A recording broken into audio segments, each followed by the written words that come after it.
जय श्री कृष्णा। स्वागत है आप सभी का सत्य की खोज में। मैं ब्राह्मण जितेश आज बात करूंगा बुर्का, हिजाब या नकाब के बारे में। मेरे एक मित्र है दिल्ली में, BMS आयुर्वेदिक डॉक्टर है। वो जीभ देख के सारी बीमारी बता देते हैं।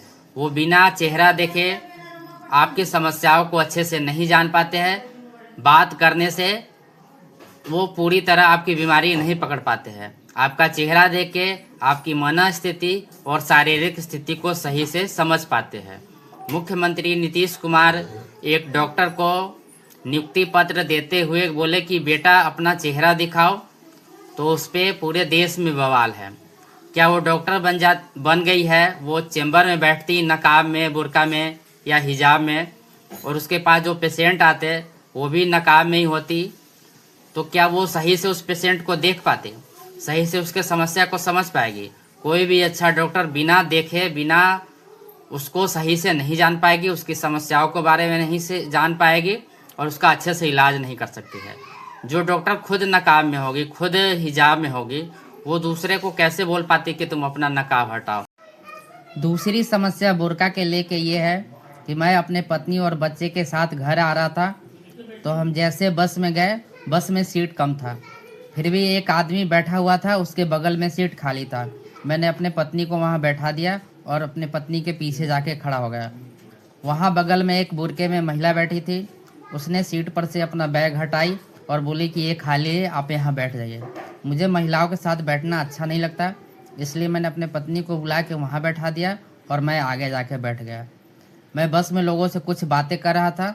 वो लड़की सुनी और बोली कि आपका पति कितना अच्छा है, यहाँ मेरे साथ नहीं बैठे, आगे जाके बैठे और इतनी अच्छी बातें कर रहे हैं। और एक आदमी था पिछले बस में जिसमें थी मैं, वो 45-50 साल का बुजुर्ग था, हिंदू था वो, और मुझे बुर्के में देख के, अकेली जान के मेरे साथ बहुत दुर्व्यवहार किया है। मुझे हर जिला में जो घटना हुई है उसमें भी बुर्का कहीं ना कहीं थोड़ा बहुत जिम्मेवार है। एक लड़की है 14-15 साल की जो बुर्का नहीं पहनती है। वो अपने गर्ल प्रोजेक्ट स्कूल गई थी, उसका फ़ोन डिस्चार्ज हो गया था, वो चार्ज करने ऊपर के एक क्लास में गई थी। उसके पीछे एक टीचर जाता है जो मुस्लिम है, उस लड़की को पकड़ लेता है और बोलता है कि तुम अपने बॉयफ्रेंड से बात कर रही थी, और उसके ID कार्ड का फ़ोटो खींच लेता है और बोलती है मुझे कुछ चाहिए, नहीं तो तुम्हारे घर वाले को मैं बोल दूंगा।